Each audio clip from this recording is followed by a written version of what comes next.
नमस्कार। एसटिभी च्याटमा यहाँलाई हार्दिक स्वागत छ। म प्रकाश गिरी। एसटिभी च्याटको आजको अङ्कमा हामी चर्चा गर्नेछौँ अब यो संसदको विघटनसँगै संविधानको अवस्था के हुनेछ।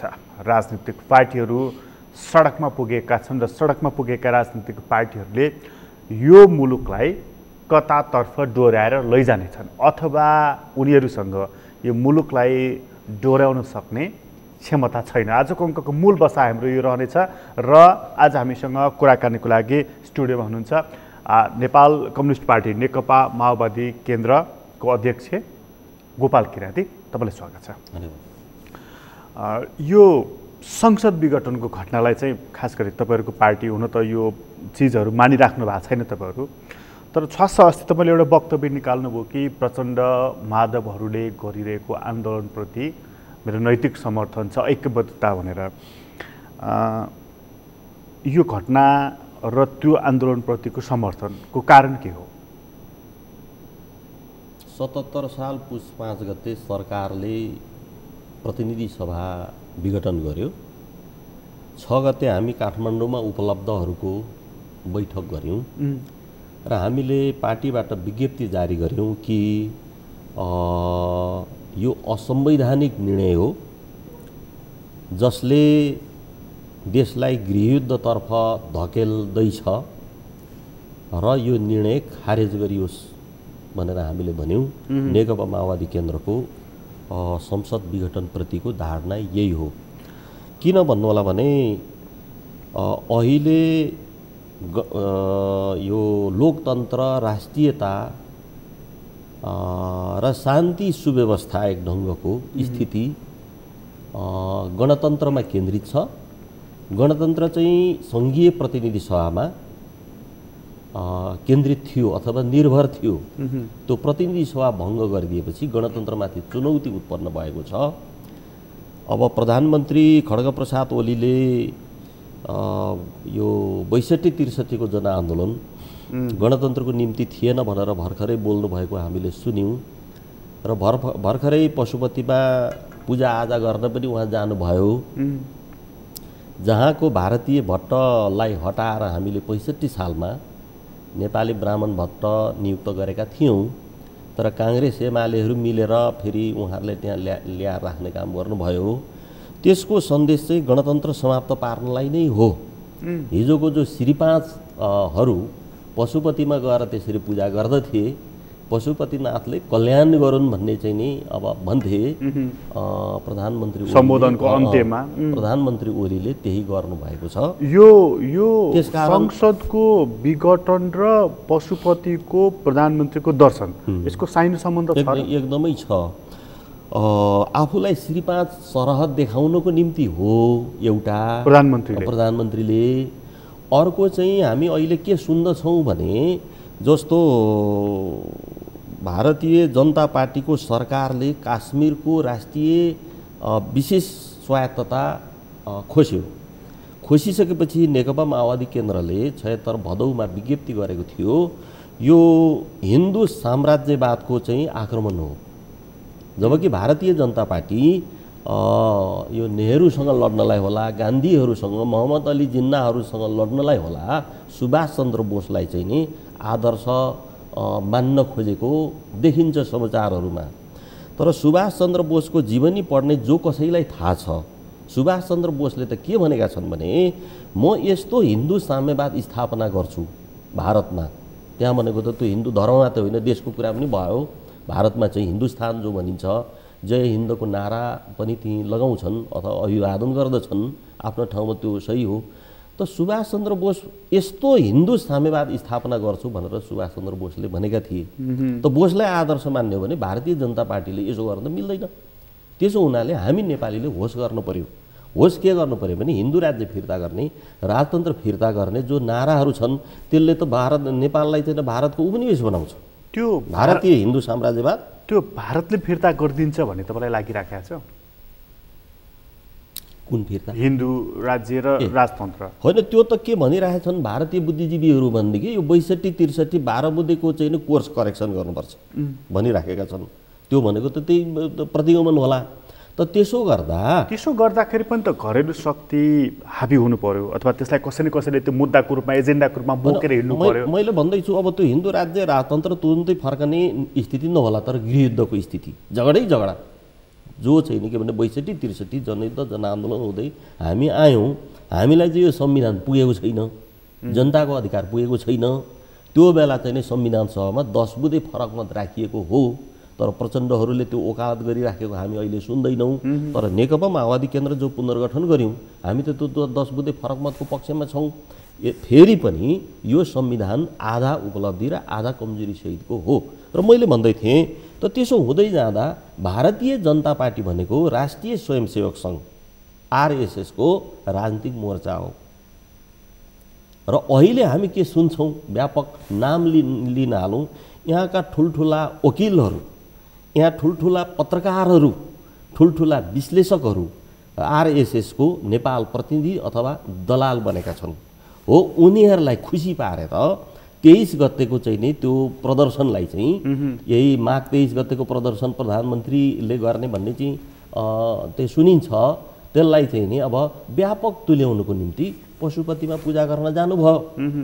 यसले गर्दाखेरि चाहिँ कम्युनिस्टको खोल ओढेर प्रधानमन्त्री खड्गप्रसाद ओली र उहाँको जो झुन्ड छ त्यसले देशलाई पुरै प्रतिगमनतर्फ सके 17 साल नसके 47 साल बनाउने उद्योगमा हुनुहुन्छ। त्यसको विरुद्धमा नेपाली कङ्ग्रेसले पनि अहिले आन्दोलन गर्ने प्रतिनिधि सभा पुनर्स्थापनाको लागि भनेर निर्णय गरेको हामीले सुनेका छौँ। हामी त्यसलाई के भने समर्थन गर्छौँ। यता बाबुराम भट्टराई, महन्त ठाकुर, अशोक राई, उपेन्द्र यादवको पार्टीले सुरुदेखि नै जनता समाजवादी पार्टीले यो प्रतिनिधि सभा पुनर्स्थापना र यो सरकारी निरङ्कुशताको विरुद्ध भण्डाफोर अभियान चलाइराखेको छ। त्यसमा हाम्रो एकैबद्धता छ।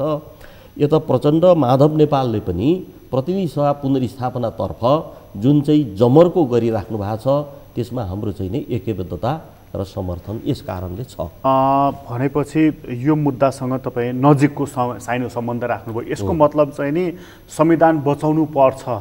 अघि तपाईँले भन्नु नि यो आधा अग्रगमन आधा चाहिँ नि अलिकति पश्चगमनको संविधान हो, तर पनि यसलाई जोगाउनु पर्छ भन्ने। तर प्रतिनिधि सभा विघटन भइसकेपछि संविधान नै भर्सेलामा पर्दैछ, च्यातिँदैछ, यो कागजको खोस्टामा परिणत हुँदैछ भन्ने निष्कर्षमा चाहिँ कसरी पुग्नुभयो तपाईँ? यो त जबकि एउटा घटना हो, प्रतिनिधि सभा विघटन मात्रै, जस्तो प्रधानमन्त्रीका निरन्तरका अभिव्यक्ति आइरहेका छन्, अरू सबै चिज त त्यही छ, केवल प्रतिनिधि सभा मात्रै विघटन गरिएको हो। त्यो त हिजो ज्ञानेन्द्र शाहले पनि त्यही भन्थे, प्रतिनिधि सभा नै प्रधानमन्त्रीको लागि प्रतिकूल भयो, त्यो हुनाले चाहिँ नि उहाँले भङ्ग गरिदिनु भयो। तर प्रश्न के हो भने नेपालको राष्ट्रियता, लोकतन्त्र, गणतन्त्र, संविधान सबै त्यो प्रतिनिधि सभामा निर्भर छ अथवा केन्द्रित छ। त्यसलाई भङ्ग गरिदिएपछि अब कस्तो देखिन्छ भने यो वैशाख चाहिँ 78 सालको 17 र 27 गते निर्वाचनको मिति घोषणा गरिएको छ, मध्यावधि निर्वाचनको। त्यसलाई हामीले त्यही चाहिँ नि पुस 6 गतेको विज्ञप्तिमा, पार्टीको विज्ञप्ति के भन्यौँ भने नहुने निर्वाचनको मिति, नहुने निर्वाचनको मिति। यस कारणले कि अब निर्वाचन यसकारण हुन सक्छ जो देशका हामी सबैले प्रधानमन्त्री ओलीले भनेको मान्दियो। यसो भने निर्वाचन हुन सक्छ। तर अब सबैले प्रधानमन्त्रीले भनेको हामी सबैले मानिदिएपछि त निर्वाचन भएन, त्यस कारण हुँदैन। तर एउटा माहौल त बन्छ नि, जस्तो प्रधानमन्त्रीको यसमा पनि अर्को टिप्पणी छ कि चुनावदेखि चाहिँ डराउने, भाग्ने, प्रतिगमन भयो भन्ने, मलाई प्रतिगमनकारी भन्ने, त्यो त उहाँको कुतर्क हो, खुराफात हो। उहाँले आफ्नो पार्टीको चाहिँ नि के भनेदेखि सङ्घर्ष नै सामना गर्न सक्नु भएन, प्रतिनिधि सभा नै सामना गर्न सक्नु भएन। अनि त्यस कारणले जो भनिराख्नु भएको छ यो खुराफातको त महाराज भइहाल्नु भयो। उहाँको अहिलेको भाव भङ्गीमा हेर्दा, अभिव्यक्तिहरू हेर्दाखेरि त चुनावतर्फ चाहिँ मुलुक अगाडि बढेको र प्रधानमन्त्री त्यसमा बढ्ता दृढ रहेको देखिन्छ। तर तपाईँको अभिव्यक्ति चाहिँ यो खुराफातको महाराजा हो भनिदिनुहुन्छ। उहाँ वैशाखमा निर्वाचन नगर्नको लागि उहाँ यत्रो दौडधुप गरिराख्नु भएको त, उहाँ त चुनाव चुनाव चुनाव भनिराख्नु भएको छ त। होइन, वैशाखमा निर्वाचन गर्न वा नगर्नको लागि नभएर प्रतिनिधि सभा नभएपछि काम चलाउ सरकार बन्यो। अब जबसम्म निर्वाचन हुँदैन अथवा भीषण सडक आन्दोलन हुँदैन तबसम्म त उहाँले त्यो सिरपेज चाहिँ अब कायम राख्ने भयो। त उहाँले नसक्ने परिस्थिति भयो भने चर्चा के छ भन्दाखेरि राष्ट्रपति शासन गरिदिने, लगेर विद्या भण्डारीलाई चाहिँ नि के भनेदेखि अब बुझाइदिने। अब विद्या भण्डारी राष्ट्रपतिले पनि सम्हाल्न सक्नु भएन भने के गर्ने भने मन्त्री परिषदले 47 सालको संविधान जारी गरिदिने, यो 72 सालको संविधान चाहिँ नि के भनेदेखि खारेज गरिदिने, यी चर्चाहरू सुनिन्छन्। प्रधानमन्त्री स्वयं त्यो तहमा पुग्नुहुन्छ होला? पुग्नु हुने चर्चा छ, सम्भावना हामी कसरी देख्छौँ भने तर उहाँको चाहिँ व्यक्तिगत रूपमै भन्दाखेरि कम्युनिस्ट पार्टीमा लागेर त्यत्रो जेल बसेर त्यत्रो लागि लडेर त्यो त विगतको कुरा भयो, विगतको कुरा। आज पनि त अब राजनीति गर्ने मानिस हामी के गर्छ, विगतलाई सहायक आगतलाई प्रधान हेर्छौँ। अब के हुन्छ, भविष्यमा के हुन्छ र के हुनुपर्छ भनेर चाहिँ मुख्य चाहिँ नि मानिन्छ राजनीति गर्नेहरूले। आज पनि त उहाँ कम्युनिस्ट पार्टीको अध्यक्ष हो, आज पनि त कम्युनिस्ट नेता हो। अब उहाँलाई पशुपति कम्युनिस्ट पार्टीको नेता भनिदिनुपर्छ। पशुपतिनाथ उहाँको नेकपा डहल छ, अब पकपा बनाइदिनुपर्छ। त्यसो गर्दा यथार्थको चित्रण हुन्छ। राम मन्दिर, दुनियाँ, अयोध्याको जो लागिराख्नु भएको छ, कोरोनाको पीडा यहाँनिर चाहिँ नि के भनेदेखि अब तमाम बेरोजगारी, अब भर्खरै मात्रै 17 जना युवाहरूको विदेशबाट लासको बाकसना आयो। प्रचण्डले एउटा कुरा अस्ति भाषण गर्दै हुनुहुन्थ्यो, मैले युट्युबमा हेरेँ। त्यो ठिकै हो कि देश शोकग्रस्त बनेको बेला चाहिँ नि प्रधानमन्त्री खड्गप्रसाद ओली बडा उत्सव मनाइराख्नु भएको छ, रमाइलो गरिराख्नु भएको छ। त्यसो हुनाले उहाँ कम्युनिस्ट होइन। उहाँ कम्युनिस्ट भइदिएको भए तपाईँको जनवादी केन्द्रीयता पालन गर्नुहुन्थ्यो। त्यो भनेको चाहिँ आफ्नो पार्टीको छलफल बहुमतको जो निर्णय हो त्यसलाई पालन गर्नुहुन्थ्यो। र ओली प्रधानमन्त्री ओलीको उद्योग यसकारण देशलाई गृहयुद्धतर्फ होम्ने देखिन्छ कि आफ्नै अध्यक्षताको पार्टी फुटाउनु भयो, आफ्नै नेतृत्वको संसद विघटन गर्नुभयो। पर्याप्त बहुमत हुँदाहुँदै पनि ओली ठिक बेठिक व्यक्ति तलमाथि होला, तर त्यो पार्टीलाई जनताले 5 वर्षको लागि त भोट दिएको हो, किन चाहियो? र संविधानका व्याख्याकारहरूले यति धेरै राम्रो व्याख्या गरिराख्नु भएको छ, हामी सामान्य नागरिकले पनि बुझ्न सक्दछौँ कि भनेदेखि यो स्थितिमा प्रधानमन्त्रीले संसद विघटन गर्न पाउँदैन थिए। भनेपछि तपाईँ भनेपछि यो माहौल बिग्रदै गएर जो प्रधानमन्त्रीको नजरमा चाहिँ वैशाखमा निर्वाचन हुन्छ त्यसपछि संसद आउँछ भन्ने उहाँको चाहिँ त्यो दृष्टिकोण छ। त्यो त नगर्ने चुनाव हो। तपाईँ चाहिँ नि यो माहौल बिग्रदै गएर गृहयुद्धतर्फ मुलुक जान्छ र त्यो काम चाहिँ प्रधानमन्त्रीकै कारणले हुने भयो भन्ने चाहिँ तपाईँको निष्कर्ष? विदेशीलाई अब एमसिसी नेपालमा ल्याउन उहाँ अमेरिकासँग लम्पसार परेको त देखिएकै छ, दुनियाँले देखेकै छ। भारतसँग त्यसै गरी भएको छ। चीनसँगको सम्बन्ध बिग्रेको भन्ने हामी सुन्दछौँ। के अरे त भन्दाखेरि चिनिया पक्षले चाहिँ प्रधानमन्त्री छोडिदेऊ, पार्टी एकता कायम गर भनेर भन्दाखेरि उहाँ चिडिनु भयो अरे चीनसँग। उहाँ चिडिएपछि चीन पनि असन्तुष्ट कता। त यसरी देशलाई चाहिँ नि गृहयुद्धको मैदान। उहाँ चीनसँग चिडिएको हो नि, निकटता चाहिँ कोसँग त? अमेरिका र भारत भन्ने बुझिन्छ। यो संसद विघटनमा पनि यो पक्ष लगायतको विषयवस्तुमा जो कदम चाल्दै हुनुहुन्छ प्रधानमन्त्रीले चालिराख्नु भएको छ, अमेरिका र इन्डो अमेरिकन स्ट्राटेजी भन्ने जो चाहिँ तपाईँले हेर्दाखेरि चाहिँ यो संसद विघटन चाहिँ पार्टीभित्रको किचलो जुन प्रधानमन्त्रीको शब्दमा बाध्यात्मक राजनीतिक कदम हो यो उहाँ जुन भनिराख्नु भएको छ, उहाँ कसैको उक्साहटमा यो गरिराख्नु भएको छ कि पार्टीभित्रको पक्षले यति धेरै उहाँलाई चेपे कि त्यसकारण उहाँसँग अर्को विकल्पै थिएन? तपाईँलाई स्मरण गराउँ, 3 वर्ष पहिला 74 साल हिउँदोतिर तपाईँसँगै मैले कुरा गरेको थिएँ। एमालेको खड्ग ओली प्रवृत्ति भनेको मानव जातिमा रूपान्तरित हुने प्रजातिको बाँदर होइन, पशुपतिमै उफ्रिने बाँदर हुन्। त्यो भन्दै प्रचण्डहरू जानुभयो, हामी गएनौँ। अहिले त्यही चरितार्थ भइराखेको छ। अर्को चाहिँ के हो भने नाम मात्रै उहाँको कम्युनिस्ट हो, पार्टी समूहको नाम मात्रै। तर उहाँ मूल रूपले दक्षिण, हामी कम्युनिस्टहरूले भन्ने भाषामा दक्षिणपन्थी, अझ त्यसमा रूढिवादी, अब अझै धर्मभीरुतर्फ उहाँ लाग्नुभयो। र इन्डो अमेरिकन, यो के भनेदेखि इन्डो पेसिफिक स्ट्राटेजी भन्ने जो छ त्यो चाहिँ खास गरी इन्डो अमेरिकन स्ट्राटेजी हो, जस अन्तर्गत एमसिसी।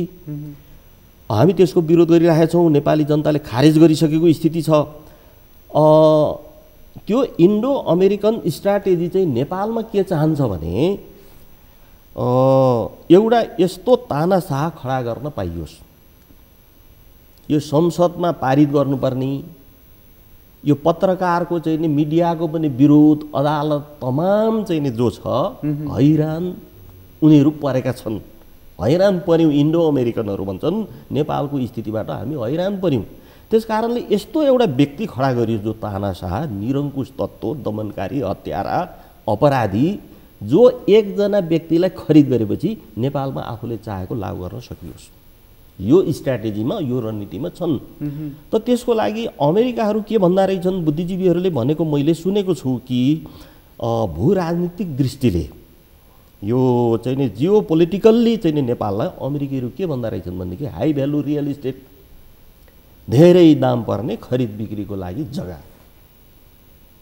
त्यो चाहिँ चीनसँग लड्नुपर्ने होला। हाम्रो देशको चाहिँ नि यो युरेनियम लगायतको चाहिँ नि अब अर्को चाहिँ नि यो गामाको पनि चर्चा छ, गामा पनि नेपालमा हुन सक्छ भन्ने चर्चा छ। र मुस्ताङमा जो नेपाली सेनाको चाहिँ अड्डा छ त्यहाँ पुगेर आएर देखेर आएका साथी कर्मचारीले सुनाउनु भएको छ, सेनाकै कर्मचारी साथीहरूले, त्यहाँ त अमेरिकी कर्नेलहरू जर्नेलहरू बस्छन्, हुकुम चाहिँ पुरै चाहिँ हैकम जमाएर बस्छन्। त्यो चाहिँ नेपालको युरेनियम र गामा लगायतको चाहिँ एउटा चीनसँग लड्न र नेपालको प्राकृतिक स्रोत लुट्नको निम्ति high value real estate Nepal हो, त्यो काम चाहिँ त्यो बुझाउने काम चाहिँ के भनेदेखि ओलीबाट हुन्छ र उहाँ गर्दै हुनुहुन्छ र चाहिँ उहाँबाट हुनेछ भनेर प्रतिनिधि सभा विघटन अरू क्रमशः हेर्नु होला गर्दै लैजान्छन्। यो प्रारम्भ बिन्दु हो, यो प्रारम्भ बिन्दु, यहाँबाट थप अरू कदमहरू जान्छ। हो त्यहीँनिर देशभक्तहरूले मान्दैनन्, फेरि हामी देशभक्त मान्दैनौँ, यहीँनिर के भनेदेखि गृहयुद्ध हुने परिस्थिति हो। सकभर त्यहाँ नपुगौँ भन्ने नेकपा माओवादी केन्द्र अझै आग्रह गर्छ। तर यदि तपाईँकै तर्कलाई साथ लिने हो भनेदेखि आज केपी ओली जुन ठाउँमा आइपुग्नु भएको छ नि, प्रधानमन्त्री हुनुहुन्छ, यो हुनुहुन्छ, त्यो हुनुहुन्छ, यसमा प्रचण्डको कुन तहको भूमिका छ? अब यो सबैले देखिएकै छ। अब प्रधानमन्त्री खड्गप्रसाद ओली जहाँ पुग्नुभयो सबैभन्दा पहिला जिम्मेवार मोहन वैद्य कमरेड हुनुहुन्छ। किनभने जनयुद्ध, जनआन्दोलन, संविधान सभा, गणतन्त्र यसो हो। 15-20 वर्ष, 20-25 वर्ष यताको रान्ति त कि अनाहकमा उहाँले पार्टी विभाजन गर्नुभयो। वैद्यले पार्टी विभाजनपछि जे जति गर्दै हुनुहुन्छ यति काम त त्यहीँ बसेर 2 लाइन सङ्घर्ष गर्दा पनि हुन्थ्यो, अझ बढी राम्रो हुन्थ्यो होला भन्ने लाग्छ। यसो हुनाले पार्टी विभाजन गर्नुभएको र त्यसपछि क्रान्ति गरिहाल्ने स्थिति नभएकोले नम्बर 1 मोहन वैद्य कमरेड जिम्मेवार पृष्ठभूमिमा। अब नम्बर 2 मा बाबुराम भट्टराई, माओवाद र माओवादीको त्यत्रो वकालत गर्ने, हामीलाई प्रशिक्षित गर्ने, अनि त्यहाँबाट यो बाङ्गोटिङको संविधान बन्यो, गणतन्त्रको संविधान बनेपछि माओवादी छोडेर 10 तिर दौडनु भयो। यद्यपि उहाँ यो गणतन्त्रको पक्षमा प्रतिबद्ध हुनुहुन्छ, त्यहाँ हाम्रो सम्मान र हाम्रो सहकार्यको ठाउँ छ। यो सबै गर्दै ल्याउँदा प्रचण्डले बिट मारिदिनु भयो। यत्रो भएको त्यो नेकपा माओवादी केन्द्रको सङ्गठन लगेर हालिदिनु भयो। अनि हालिदिएपछि चाहिँ अन्तिम र मुख्य चाहिँ प्रचण्ड जिम्मेवार र ओलीलाई महाराज बनाउने काम चाहिँ प्रचण्डले अन्ततः गर्नुभयो। हामीले अघि नै भन्यौँ, रोक्दा रोक्दै पनि त्यही बेला 74 साल असोजमा प्रचण्डसँग त मतभेदपछि छलफल अनि गरियो। छुट्ने बेलामा यो त्यो कुन चलचित्रको एउटा गीत चाहिँ को वाक्य मैले बताएको थिएँ, तपाईँले गरेको हाम्री आमा साह्रै नै बाठी छन्, चामलसित पिठो पो साटी छन्, यही हो मैले भनेको थिएँ। तपाईँले गरेको यही हो। अहिले चाख्दै हुनुहुन्छ। उहाँको प्रतिक्रिया चाहिँ के थियो नि? बोल्नु भएन उहाँ चाहिँ नि के भनेदेखि अहिले अस्ति भाषण गर्दै अहिले स्वाभाविक हो, हामी नसकेर गुहार भन्न आएका छौँ जनतासँग। अहिले गुहार भन्नुपर्ने परिस्थिति त उहाँले बनाउनु भयो। हामीले त रोक्या हो, यो हुँदैन भनेर हो त। सरकारी गठबन्धन हुन सक्थ्यो, निर्वाचनमा गठबन्धन हुन सक्थ्यो, मोर्चा भन्न सक्थ्यो, मोर्चा। तर पार्टी नै लगेर बुझाउने त सामान्य कुरा होइन नि त। त्यसो हुनाले मुख्य चाहिँ प्रचण्ड हो। वाम विसर्जनवादी कोणबाट चाहिँ नि अब वैद्य कमरेडको जिम्मेवार, त्यो त भनिहाल्नुभयो तपाईँले। दक्षिण विसर्जन कोणबाट बाबुराम मुख्यतः प्रचण्ड जिम्मेवार। प्रचण्डजीले चाहिँ ल ठिक छ, त्यो मिलिसकेपछि पनि उहाँले त्यहाँनेरि गएर आफ्नो क्रान्तिकारी धारलाई सुरक्षित राख्ने प्रधानमन्त्री हुनुभयो केपी ओली। उहाँलाई यही अहिलेकै व्यवस्था अन्तर्गत उहाँहरूको पार्टीको विधान अन्तर्गत रहेर पनि सुधार गर्न सक्नुहुन्थ्यो, त्यो पनि त गर्नु भएन नि। त्यो चाहिँ सम्भव थिएन, किनभने माधव नेपालहरू त पीडित अहिले बुझिँदैछ नि त। माधव नेपाल लगायत धेरै पीडित। अब विचार सिद्धान्त त एउटै हो। ओली, प्रचण्ड, माधव नेपालको जो अहिले छुट्नुभयो, राजनीतिक रूपले छुट्नुभयो, अब कानुनी रूपले बाँकी छ, तर उहाँहरू अब सँगै रहन गाह्रो देखिन्छ। वामदेवले जति एकता भने पनि गाह्रो देखिन्छ त्यहाँ व्यवहारिक दृष्टिले। अब त्यसलाई हामीले के भन्यौँ त भने ओलीसँग प्रचण्ड माधव नेपालको जुन सङ्घर्ष भयो त्यो लाइन सङ्घर्ष होइन, त्यो केवल लिडरसिप सङ्घर्ष हो। सिद्धान्त नीति कार्यक्रम त एउटै छ, ओलीको जे छ प्रचण्ड माधव नेपालको त्यही छ। त लिडरसिप सङ्घर्ष हो, के भनेको नेतृत्व सङ्घर्ष हो। त्यो नेतृत्व सङ्घर्षले मात्रै ओली प्रवृत्तिसँग तपाईँहरू जित्नुहुन्न, मैले लेखेको छु पुस 15-20 गतेतिर। त्यो जित्न सक्नुहुन्न। त्यसो हुनाले प्रचण्डहरूले के गर्नुपर्छ भने विचारको विकास गर्नु पर्यो, कार्यक्रममा विकास गर्नु पर्यो। तर मलाई एउटा अनौठो लागेको कुरा, तपाईँले चाहिँ ओलीलाई चिन्नुभयो कि अब नीति विचार सिद्धान्त प्रचण्डको पनि केपी ओलीको पनि एउटै भइसक्यो त, त्यहाँ अब सिद्धान्तको लडाइँ छैन, किनभने 74मै लगेर अब हिजोको माओवादी पनि रहेन, हिजोको एमाले पनि रहेन, सबै एउटै मिलिसक्यो। अनि त्यो प्रवृत्ति केपी ओली प्रवृत्तिसँग प्रचण्डले लडेर सक्नुहुन्न भन्ने कुरा तपाईँले चिन्नुभयो, तपाईँले जान्नुभयो, छुट्टिने बेला पनि भन्नुभएको रहेछ तपाईँले। यति कुरा त प्रचण्डलाई पनि थाहा थियो होला नि त। थाहा थियो, तपाईँहरूलाई समेत नेतृत्व गरेर 10 वर्षसम्म यो ढाके मान्छे हो नि त। मेरो नेता हो अब त्यो बेला। अब तर यो ओभर कन्फिडेन्स पनि हुन्छ नि, प्रचण्डले दुस्साहस गर्नुभयो।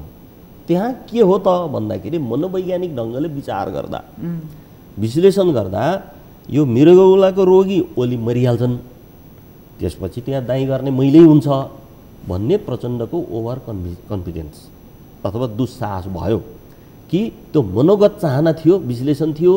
ओली मर्नु भएन, मृगौला फेरेर झन् तन्दुरुस्त भएर चाहिँ उहाँ अब एउटा ठुलो तानाशाह निरङ्कुश र एउटा देशद्रोही के भनेदेखि बाटोमा लागिराख्नु भएको छ र ओली के भने प्रचण्डले सक्नु भएन। त प्रचण्डले सक्नुहुन्न थियो। मैले भन्दै गरेको अहिले हामी बाहिर का मानिसहरूले विचार गर्दा माधव नेपाल झलनाथसँग खनालसँग रहनुभएका पूर्व एमालेका साथीहरू मूलतः राजनीतिक चरित्रका छन्, मूलतः राजनीतिक चरित्रका छन्। बानी बेहोरा आधारभूत रूपमा त एउटै हो, तर ओलीसँग रहनुभएका जति पनि मानिसहरू छन् ती चाहिँ नि तस्कर, गुन्डा र अधिकांश अपराधीहरू छन्। जनताले समाजले सुने जानेका त्यो अन्तर हो। त्यही कारण होला माधव नेपालहरू पीडित हुनु रहेछ।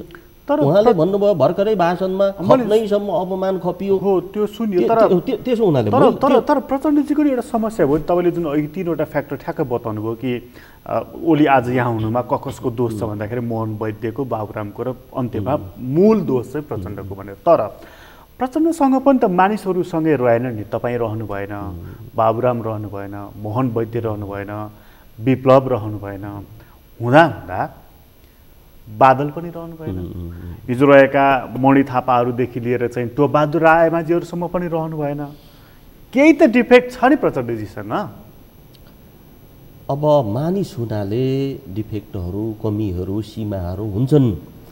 प्रचण्डको कमी, अब गल्ती, बदमासीबारे अहिले म भन्न चाहन्न, किनभने ओली प्रवृत्तिको विरुद्ध देशै लड्नु परेको छ। ओली प्रवृत्ति भन्दा प्रचण्ड प्रवृत्ति घातक कि प्रचण्ड प्रवृत्ति भन्दा ओली प्रवृत्ति? ओली प्रवृत्ति घातक हो। ओली प्रवृत्ति घातक किन भन्नु होला भने आज ओलीसँग रहनुभएका मन्त्री साथीहरू जो हुनुहुन्छ, नेता कामरेडहरू, उहाँहरू पनि प्रचण्डजी पनि ओली योभन्दा कम चाहिँ होइन है।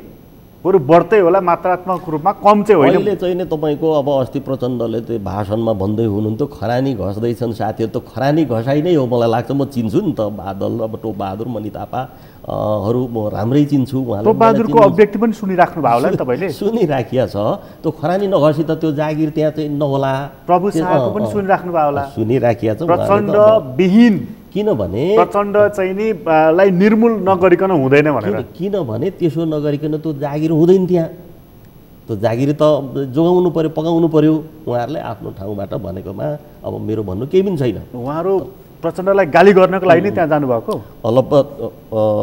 त्यसैको लागि त देखिन्छ। कोही सिद्धान्त नीति भएर त होइन। प्रचण्डले गल्ती गर्नुभयो, तर सच्याउनको निम्ति चाहिँ नि उहाँले सच्याउनु भयो भनेदेखि प्रचण्ड प्रवृत्ति मूलत यो सांस्कृतिक मामिला तमाम ठेकेदार यी छन्। तर यसो हुँदाहुँदै पनि विचारमा पनि प्रश्नहरू चाहिँ गम्भीरै छन्। त्यसै हुनाले हामी सँगै रहन सकेनौँ। तर के हो भनेदेखि प्रचण्ड प्रवृत्ति भनेको कम्तीमा गणतन्त्रवादी प्रवृत्ति हो। प्रचण्ड प्रवृत्ति भने हाम्रो प्रधानमन्त्रीको भाषामा भन्ने हुन्छ आसेपासे छोरी बुहारी ज्वाइँ आदि इत्यादि ठेकेदार पोस्ने पनि त हो नि। त्यसमा हाम्रो चाहिँ के भनेदेखि गम्भीर नोट अफ डिसेन्ट अब पहिल्यैदेखि छ। यो मिलेन। मैले उहाँका छोराछोरीहरूलाई पनि अब अलिअलि भन्ने गरिन्थ्यो। तर त्यसो भन्दाखेरि त्यहाँ उत्तेजित हुने, तनाव हुने, त्यसलाई आग्रह बनाउने कामहरू भएर अलिअलि मार पनि खाइयो। तैपनि चाहिँ अब मभन्दा चाहिँ नि अब कम उमेरका भाइ बहिनीहरूको भन्नु केही पनि छैन भन्दै आइयो। त्यो समस्याहरूबाट मुक्त कसरी हुने भन्ने छुट्टै विषय रह्यो। प्रचण्ड प्रवृत्ति भनेको कम्तीमा कम्युनिस्ट तमाम त भनिनहालौँ, गणतन्त्रवादी प्रवृत्ति हो। नेपालमा गणतन्त्र चाहिन्थ्यो, रक्षा गर्नुपर्छ र यो पुँजीवादी गणतन्त्रलाई चाहिँ समाजवादी गणतन्त्रमा विकास गर्नुपर्छ। यसको निम्ति अहिले चाहिँ प्रचण्ड प्रवृत्ति, माधव नेपाल प्रवृत्तिको चाहिँ के बन्दीलाई सहयोग गर्नुपर्छ। अनि मात्रै यो गृहयुद्धबाट देशलाई बचाउन सकिन्छ अहिलेको लागि। कम्तीमा पनि त्यति चाहिँ प्रचण्डसँग छ भन्ने तपाईँलाई लाग्छ? तर प्रचण्डसँग गणतान्त्रिक आचरण छ, यो कुरा पनि तपाईँ मान्न तयार हुनुहुन्छ कि ठिक छ अहिलेको पुँजीवादी गणतन्त्रलाई समाजवादी गणतन्त्र बनाउनको लागि उहाँ पनि त समाजवादी हुनु पर्यो व्यक्तिगत रूपमा? त प्रचण्ड चाहिँ तयार हुनुहुन्छ? उहाँको रहन सहन हेरौँ, लवाई खवाई हेरौँ, बोलीचाली हेरौँ, उठबस हेरौँ, छ त्यस्तो? अब त्यसो त 72 सालको केन्द्रीय समिति बैठकमा मैले नै के भनेको थिएँ पेरिस डाँडामा भने क्रान्तिको लागि हामीलाई एउटा लेनिन चाहियो। तपाईँ लेनिन बन्न सक्नुहुन्छ भन्ने हामीलाई लागेर साथ दिइराखेका छौँ। ल तपाईँले रोज्नु पर्यो प्रचण्ड कमरेड त्यो बेला कि तपाईँ लेनिन बन्ने कि रुमानियाको निकोलाई चाउचेस्कु बन्थे। मैले प्रश्न गरेका थिएँ र एउटा कार्यकर्ताको रूपमा प्रश्न गरिएको थियो। यी तमाम छन्। त अहिले चाहिँ नि फेरि समाजवादी त देखिँदैन। समाजवादी भनेको दुईटै, एउटा समान हुनु पर्यो, बराबरी इक्वाल हुनु पर्यो, एउटा समाज वा कमिटीको मातहत चाहिँ नि बस्नु पर्यो। अब ओली भन्दा त अलिक प्रचण्डै बस्न खोजेको, माधव नेपालै बस्न खोजेको देखियो। त त्यसो गर्दाखेरि चाहिँ तपाईँ आज त्यसो हो भने कि यो आन्दोलनमा, यो क्रान्तिमा चाहिँ एउटा सानो किसिमको लेनिन चाहिँ विप्लवजी भएर निस्किए? त्यो भइदिए बडा राम्रो हुन्थ्यो। तर यस्तो पाराले लेनिन भइदैन। तर चारवटा शक्तिहरू, मोहन वैद्य, हाम्रो ऋषि कटेलजी, आहुतिजी सहितको चारवटा चाहिँ नि पार्टीहरू मिलेर सैद्धान्तिक रूपमा अब चाहिँ नि हामी वैज्ञानिक समाजवादको बाटोतर्फ लाग्यौँ है साथी हो भनेर त उहाँहरू पुग्नुभयो। झन्डै तपाईँ पनि पुगिसक्नु भएको थियो। त्यो त्यहाँ हामी चाहिँ अब किन त्यहाँ छुट्यौँ भने पहिला त भनिदिउँ त्यो रणनीतिक मोर्चा निर्माण प्रक्रियामा हामीलाई खबर सूचना गरिएन। आहुतिजीले एकपटक भन्दै हुनुहुन्थ्यो तर कहिले के हो थाहा थिएन र त्यसकारण पुगेनौँ। अर्को चाहिँ हामी नपुगेर ठिक कहाँ गऱ्यौँ भने पुगेको भने हाम्रो सहमति कहाँ हुन्थेन भने यो संविधान खारेज गर्नुपर्छ भन्ने उहाँहरूको नीति हो। संविधान खारेज भने गणतन्त्र खारेज हुन्छ। वैद्यजी पनि यसमा खारेज हो नि त। वैद्यको खारेजको नीति, यो संविधान खारेजको नीति, ऋषि कटेलको खारेजको नीति, विप्लवको खारेजको नीति। त हामी के भन्छौँ भने अब आहुति पनि त्यहाँ पुग्नु भयो होला चाहिँ के भने यो संविधान खारेज गरेपछि त गणतन्त्र खारेज हुन्छ। गणतन्त्र खारेज गरिसकेपछि हामी माओवादीहरूले जनयुद्ध लडेर के ल्यायौँ त? अहिले कार्यकर्ताको दुनियाँ चाहिँ नि अब समस्याहरू छन्, बडा विकराल परिस्थिति जिन्दगीहरू छन्।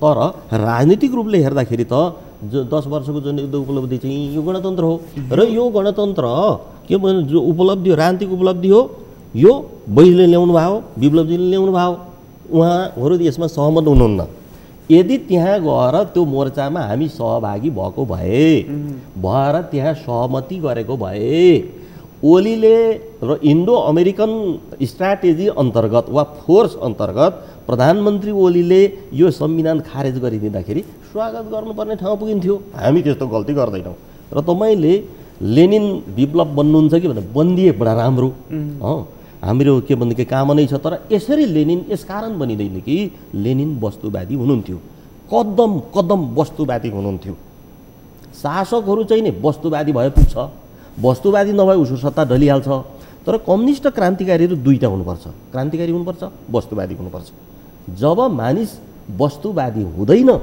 क्रान्तिकारी मात्रै हुन्छ त्यसलाई नै के भने अल्ट्रा लेफ्ट उग्रवाम भन्ने गरिन्छ र विप्लवजी वस्तुवादी हुनुहुन्न जनता सडकमा आऊ भन्छन् उहाँ अब चाहिँ सडकमा देखिनुहुन्न प्रतिबन्धको कारण छ त प्रतिबन्ध हुँदाहुँदै पनि हामीले भनेको आउनुहोस् समातेर कति दिन थुन्छ दिनले आउनुहोस् सडकमा भनेको चाहिँ उहाँ चाहिँ जो गरिराख्नु भएको छ र हाम्रो धेरै टिप्पणी छैन राज्यसँग सङ्घर्ष गरिराख्नु भएको छ त विप्लवजीको नीति वस्तुवादी नीति छैन ठ्याक्कै जनयुद्धकै शैलीमा उहाँहरू गर्दै हुनुहुन्छ त्यो हुँदैन तपाईँले भनिहाल्नुभयो कि विप्लवजी चाहिँ अवस्तुवादी हुनुहुन्छ अथवा अवस्तुवादी हुनुहुन्न त उहाँले प्रतिनिधि सभा विघटन भइसकेपछि सरकारले जुन चुनावको घोषणा गर्यो त्यसको पनि स्वागत गर्नुभयो ठिक छ त्यसो भएदेखि भनेर होइन त यो संविधान खारेजीको दिशातर्फ गयो भनेदेखि तपाईँले अहिले भन्नुभयो नि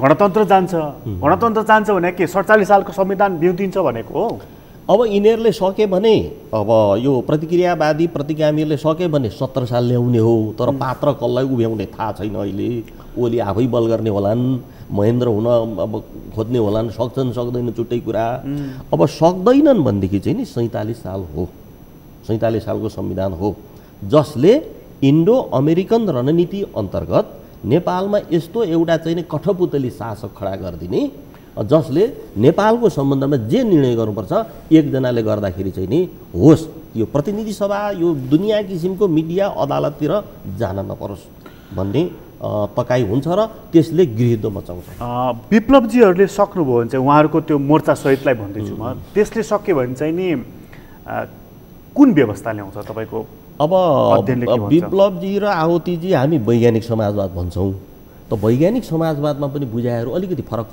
छन् अब ऋषि कटेल र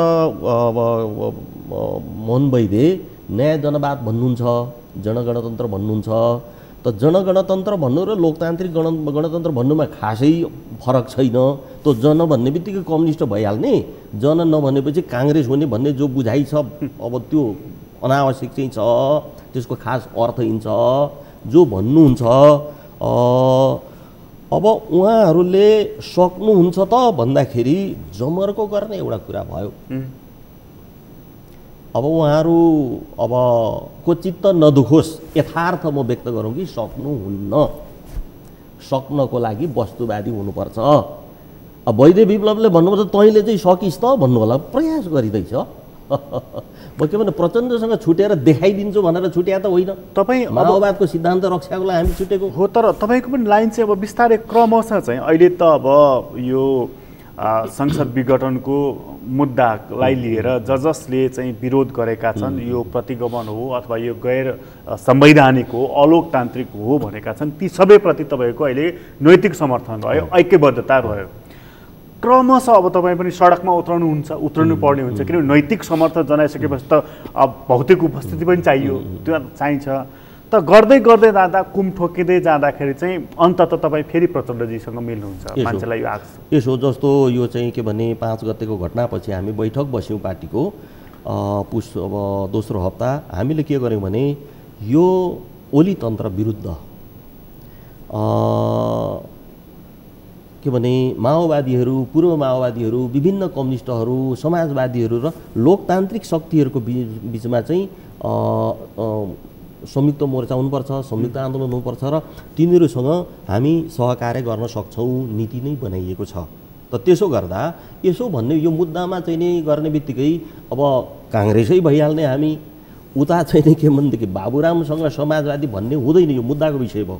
तर यहाँनिर एउटा कुरा जोडिएको छ क्या, अस्तिको दिनमा प्रचण्डजी बस्नुभयो, बाबुरामजी बस्नुभयो, अहिलेको हाम्रो उपराष्ट्रपति नन्दकिशोर पुन, त उहाँहरूको एउटा भेट भयो क्या। त्यो भेट यत्तिकै त्यो चियाको कपमा आएको तुफान त होइन होला नि, त्यसको पछाडि केही त कारण होला नि त। थाहा छैन, हामीलाई केही पनि जानकारी छैन। उपराष्ट्रपतिको क्षेत्राधिकार अब हुँदैन, भेटघाट गराउने गर्ने, संयुक्त आन्दोलन गरौँ भन्ने भयो अरे भन्ने समाचार सुनियो, त खुसी नै लागेको छ बाबुराम प्रचण्डको भेटबाट। त यहाँ जो नजिकिने मेरो अर्थ चाहिँ यो पूर्व माओवादीहरू फेरि गोलबद्ध हुँदैछन्, यसले यो सङ्केत गरिराखेको छ। अब सङ्केत भन्दा पनि यो वस्तुगत आवश्यकता हो, इतिहासको आवश्यकता हो। अब बोध गरिदिन जरुरी छ, तर फेरि सिद्धान्त भन्ने कुरा हुन्छ त्यहाँ। त त्यसो गर्दा मैले भन्न खोजिरहेको छु निकट त्यतातिर भनेर जो तपाईँले भन्नुभयो, अब नीतिगत रूपमा नेकपा माओवादी केन्द्रको के हो भने प्रचण्ड माधव नेपालले अघि पनि भनियो, दोहोर्न चाहन्छु, विचारको विकास गर्नुपर्छ, आफ्नो पार्टीको राजनीतिक कार्यक्रमले विकास गर्नुपर्छ, जनसभा विरोध सभा गर्ने कार्यक्रमले होइन।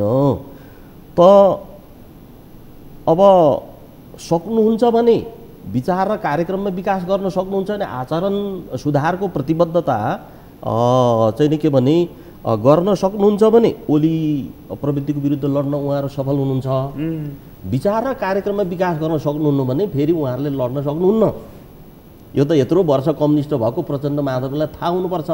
त यहाँनिर मैले भन्न खोजेको त्यसको लागि हामीलाई कस्तो लाग्छ भने प्रचण्ड माधव नेपालले समूहले माओवाद नमाने पनि माओ विचारधारामा उठ्न जरुरी छ।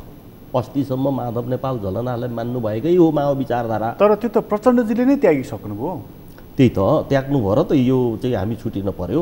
त माओवाद नभयो भने माओ विचारधारा उहाँहरूले स्वीकार गर्नुहुन्छ, त्यहाँ उठ्नुभयो भने ओलीसँग फरक हुने भयो नि त। विचारधारात्मक दृष्टिले फरक हुन त्यहाँ जित्नुहुन्छ। अब राजनीतिक कार्यक्रमतर्फ हामीलाई कस्तो लाग्दछ भने समाजवाद त भन्नुहुन्छ, तर उहाँहरूको समाजवाद पुरै अमूर्त छ। के हो त्यो समाजवाद? अघि नै चाहिँ नि अब तडक भडकको जो प्रसङ्ग पनि आयो, तडक भडक गर्न पाइँदैन भन्ने त भएन, तर के मातहत भन्दाखेरि चाहिँ नि वर्ग मातहत भन्ने हुन्छ। त यहाँनिर के भने नेपालमा दुई खाले समाजवादी चेतना छ। एउटा लेनिन र माओको जस्तै सर्वहारा वर्गको दलले एकदलीय समाजवाद भन्ने यो सम्भवै छैन, वस्तुगत रूपले पनि सम्भव छैन। र अबको सर्वहारा नेपालको सर्वहारा वर्गको लागि एकदलीय व्यवस्था चाहिँदैन, हामीलाई लाग्ने बहुदलीय काफी हुन्छ, त्यही भित्रबाट हामी जाने हुन्छ। अब अर्को चाहिँ के भने अमूर्त समाजवाद भन्ने तर नगर्ने, त्यसैलाई हामी मार्क्सवादीहरू चाहिँ के भनेदेखि यो काल्पनिक समाजवाद भन्छौँ, जो नेपाली काङ्ग्रेसले भन्दै आयो। त त्यसो हुनाले नेपालमा के छ प्रकाशजी भन्नु होला भने पार्टी पुनर्गठन यता हामीले विचार र कार्यक्रममा बडा उल्लेखनीय विकास गरेका छौँ। त त्यसो गर्दाखेरि मैले भन्न खोजेको नेपालमा समाजवाद किन भन्ने प्रश्नको जवाब धेरैसँग छ, सामन्तवादबाट अब पुँजीवादतिर हुनाले। तर नेपालमा समाजवाद कसरी भन्ने प्रश्नको के भनेदेखि मूर्त ठोस स्पष्ट जवाब हामीसँग छ, अरूसँग छैन। त्यसबारेमा प्रचण्डहरूले अध्ययन गर्नुपर्छ माधव नेपालले। अब यसो भयो भने मैले भन्न खोजेको माओ विचारधारामा प्रचण्ड माधव नेपाल उठ्नुभयो, विचारमा ओली प्रवृत्तिसँग जित्नुहुन्छ। हामी भन्छौँ 11 विशेषताको देशभक्त समाजवादी कार्यक्रम त उहाँलाई अब पढाउन बाँकी छ। अस्ति यो माओ दिवसमा पुस 11 गते एउटा गोष्ठी गर्ने तयारी गरिएको थियो, त्यहाँ प्रचण्ड वैद्य र बाबुरामलाई वक्ता बनाइ के भने आमन्त्रण गर्ने तयारी गरिएको थियो। यसरी समाजवाद गर्नु पर्यो भनेर कार्यपत्र मैले तयारी गरेको थिएँ, तर वैद्यले समय अब दिन नसक्ने हुनुभयो, बैठक छ भाइ पश्चिमतिर भनेपछि अब मलाई के डर भयो भने वैद्य नभइदिने अनि प्रचण्ड र बाबुराम मात्रै भइदिएपछि फेरि वैद्य विप्लववालाले यो त लाग्न आँट्यो भनिदिने। त्यो हुनाले त्यो स्थगित गरियो। त मैले कार्यपत्र तयारी गरेको छु, त त्यो 11 विशेषताको देशभक्त समाजवादी कार्यक्रम। अब यसमा उहाँहरू उठ्न सक्नुभयो भनेदेखि चाहिँ नि अब जात व्यवस्था हामी मान्दैनौँ। तर यो अहिलेको घटनाक्रमले एउटा यस्तो राजनीतिक पृष्ठभूमि तयार गरिदियो नि कि हुन त अघि तपाईँले 47 साल भनेर ठ्याक्क भनि नै हाल्नुभयो, किटेरै भनिहाल्नुभयो।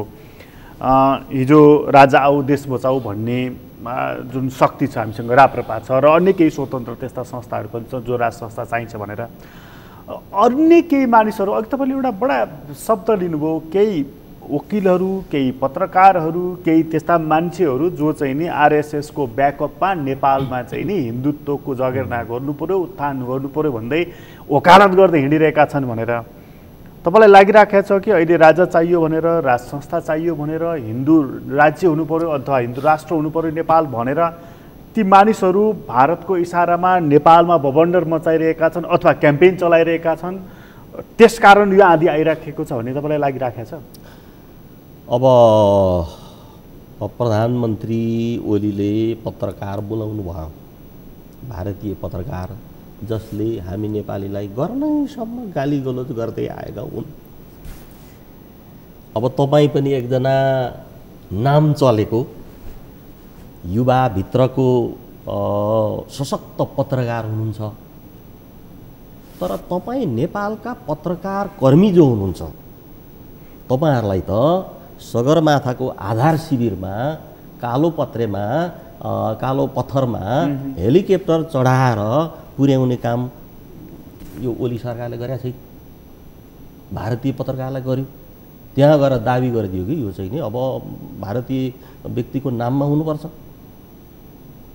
त लुम्बिनी त भारतले दाबी गरेकै थियो, लुम्बिनी कहाँ हो भनेर एउटा ठुलै पंक्ति चाहिँ नि बुद्धको जन्मस्थल नेपाल हो भनेर चाहिँ एउटा चाहिँ अभियान गरिरहेका छन् सगरमाथा पनि।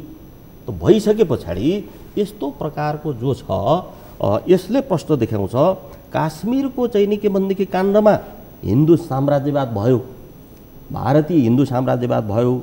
नेपालमा हिन्दू राज्य राजतन्त्र फर्काउने हो भनेदेखि त्यसो उपनिवेश हो, अर्को काश्मीर बनाउने हो, तुरुन्तै सार्वभौम सत्ता पुरै खाइ नहाल्लान्। अहिले क्रमशः चाहिँ खाँदै लैजाने दाउ गर्छ। राष्ट्रपतिले चाहिँ राष्ट्रिय अभिभावकको जिम्मा भूमिका निर्वाह गर्न सक्नु भएन, आलङ्कारिक नै सही, सांस्कृतिक नै सही राजा राखियो भनेदेखि एउटा राष्ट्रिय मियो हुन्छ, राष्ट्रिय एकताको प्रतीक पनि हुन्छ भन्ने बहस चलिरहेका छ नि। यसो यसले एउटा आकार दिन्छ। अब त्यसको लागि 10 वर्ष जो जनयुद्ध हामीले लड्यौँ त्यसलाई औचित्यहीन प्रमाणित गर्नुपर्छ। 52 सालदेखि 62 त्यो त लगभग अहिले आएर त यिनले भनेर हुन्न नि त। भरत दाहालजी उफ्रेर हुन्छ, सिबी मैनाले उफ्रेर हुन्छ, ओली उफ्रेर हुन्छ। तपाईँको चाहिँ त्यो औचित्यहीन भनेर चाहिँ साम्राज्यवादी विस्तारवादी यो इन्डो अमेरिकी फोर्सहरू उफ्रेर हुन्छ।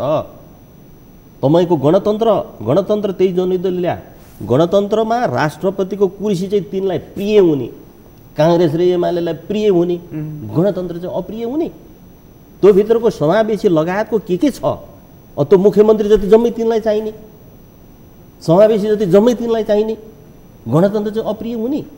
त्यसो हुनाले प्रश्न के हो प्रकाशजी भने तर परिणाम हेर्दा त्यसो होइन, राजतन्त्र बाँदरको हातमा नरिवल हुन पुग्यो नि त। प्रचण्ड लगेर उनलाई बुझाइदिए, बाँदरको हातमा चाहिँ गणतन्त्र बुझाइदिएपछि त हुने परिणाम यही हो। त त्यसो हुनाले राजतन्त्र यो देशको समाधान हो भने 10 वर्षको जनयुद्ध र जनआन्दोलन, मधेस आन्दोलन, जनजाति आन्दोलन हामीले किन गर्नु पर्यो?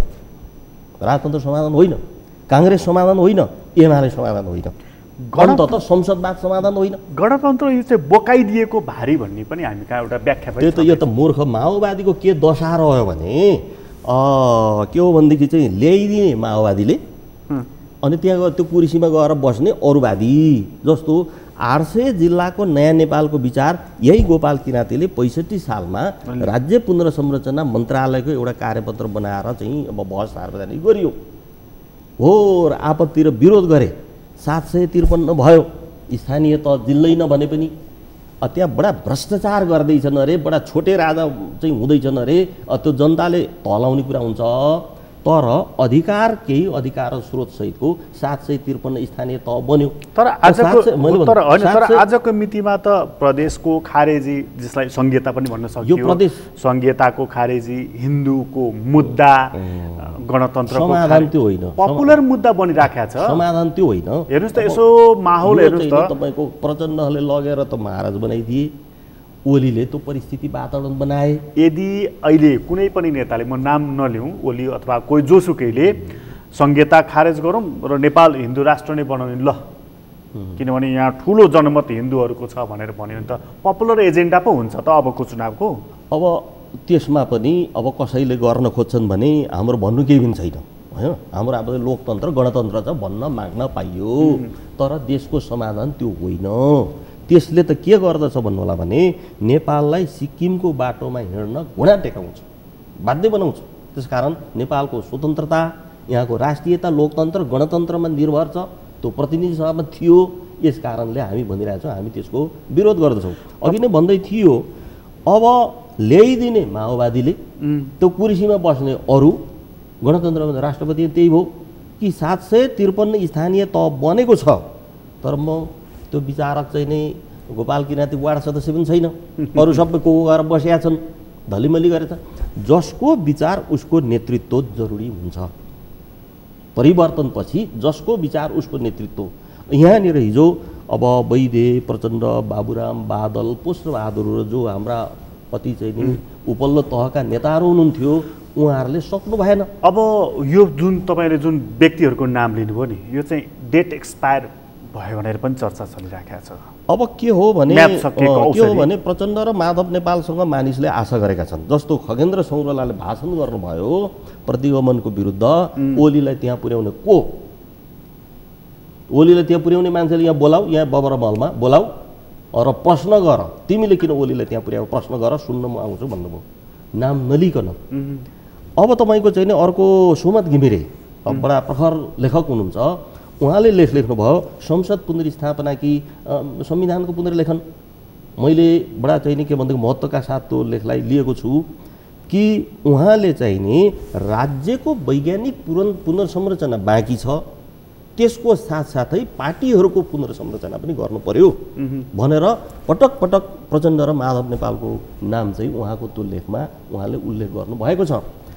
अब आशा यिनीहरूसँग छ, त भरोसा गर्न चाहिँ फेरि नसकिने परिस्थितिले नै हामी के भनिरहेछौँ भने चारवटा कुरा विचारमा उठ्नु पर्यो। प्रचण्ड, माधव नेपाल देश र जनताको समाधान गर्ने, अग्रगमन गर्ने, अनि ओली प्रवृत्तिलाई तहलाउने हो भने। दोस्रो चाहिँ नि यो समाजवादी कार्यक्रम विकास गर्नु पर्यो। तेस्रो चाहिँ आचरणको सम्बन्धमा जति प्रश्नहरू छन् एउटा श्वेतपत्र जारी गर्नु पर्यो, कान समातेर गर्नु पर्यो। गिरिजा प्रसाद कोइराला पनि हत्यारा गिरिजा भनिएकै हो, लाउडा के आए धमिजा आएकै हो, तर 62-63 पछि त हामीले मान्यौँ नि त, राष्ट्रिय अभिभावक मान्यौँ। म यो काङ्ग्रेस पटकै मन नपराउने मान्छे। 66 गिरिजा प्रसाद कोइरालाको निधन भएछ, भोजपुरमा हामी राज्य समितिको बैठक बसेका थियौँ, एकजना साथी बाहिर टोइलेट निस्कनु भएको थियो, उहाँले फोन गर्दा सुन्नुभएछ, आएर कानमा भन्नुभयो गिरिजा त बितेछ हो, मलाई झस्को परेको छ। अनि बाहिर निस्केर हेडक्वार्टरमा सोद्धा हो भनेपछि हामीले चाहिँ किराँत राज्य समिति माओवादीको शोक प्रस्ताव पनि तुरुन्तै हामीले पारित गऱ्यौँ। त यसो गर्दाखेरि चाहिँ आचरण शुद्धताको सम्बन्धमा उहाँहरू प्रतिबद्ध हुनुहुन्छ, नयाँ सङ्कल्प गर्नुहुन्छ भने त्यो एउटा। अब सक्नुहुन्छ भने त माधव नेपाल के भने प्रचण्ड, यो के अरे यो झलनाथ खनालहरू जो 70 पुस्ताका हुनुहुन्छ, नयाँ पुस्तालाई जिम्मा लगाइदिनुहुन्छ। उहाँहरू गणेशमान भन्ने पद किन चाहियो त? ल प्रधानमन्त्री पनि तिमी नयाँ पुस्ताका हौ, नयाँ पुस्ता भन्ने छ नि त त्यहाँ, अध्यक्ष पनि तिमीहरू हौ, उपाध्यक्ष पनि तिमीहरू हौ, हामी सल्लाह दिन्छौँ, सल्लाहकार संरक्षक हामी बसेर ल भाइ हो बहिनी हो भन्ने हो भने त त्यो त त्यसले त धेरै पर लगिहाल्थ्यो। फेरि अब त्यो दोस्रो पुस्ताका गतिला हुने अगतिला हुने त्यो त फेरि चाहिँ नि व्यवहारमा हामी परीक्षण गर्दै जान्छौँ। हस्, तपाईँलाई धेरै धेरै धन्यवाद। धन्यवाद। आदरणीय दर्शकबिन, तपाईँलाई पनि धन्यवाद। आज हामीले कुराकानी गऱ्यौँ गोपाल किरातीसँग। उहाँसँगको कुराकानी अहिलेलाई यति नै। एसटिभी च्याटबाट म प्रकाश गिरीलाई बिदा दिनुहोस्। सगरमाथा टेलिभिजन हेर्दै गर्नुहोला।